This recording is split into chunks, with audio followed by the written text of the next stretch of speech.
Bonjour, voici le DogCrab Training, ou DC Training, est une méthode d'entraînement intense et unique, conçue principalement pour le développement de la masse musculaire.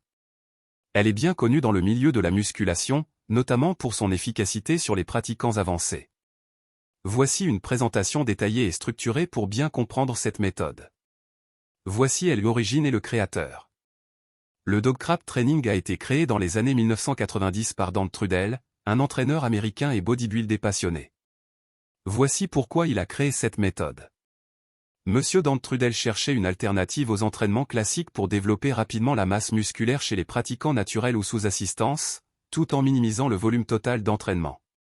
Il voulait une méthode efficace qui respecte les principes de récupération et d'intensité maximale.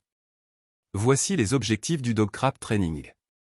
Un développement de la masse musculaire maximale. La méthode se concentre sur une surcharge progressive, ajout de poids ou répétition dans le temps, et une stimulation optimale des muscles. Pour une meilleure optimisation de la récupération.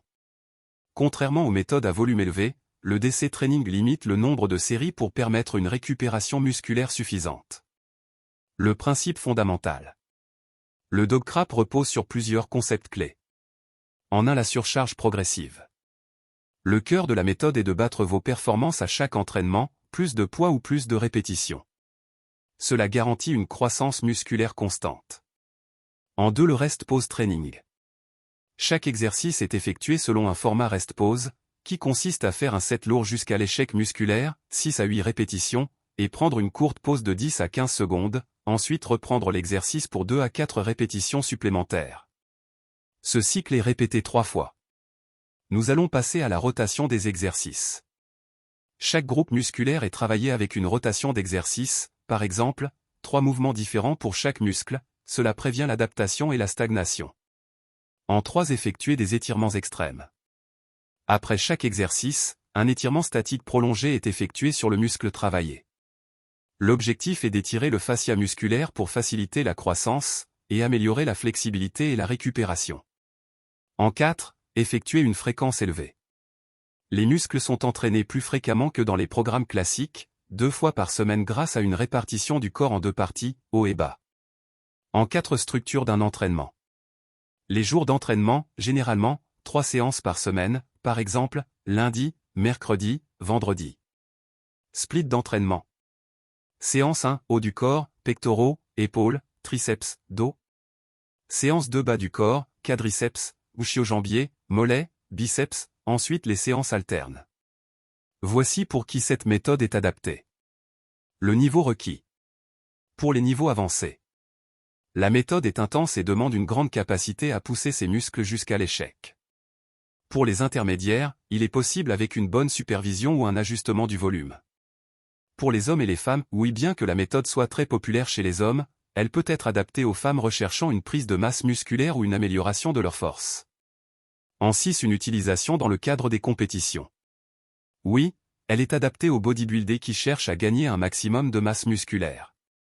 Après, attention, la méthode n'est pas optimisée pour les phases de sèche, elle est principalement axée sur la prise de masse.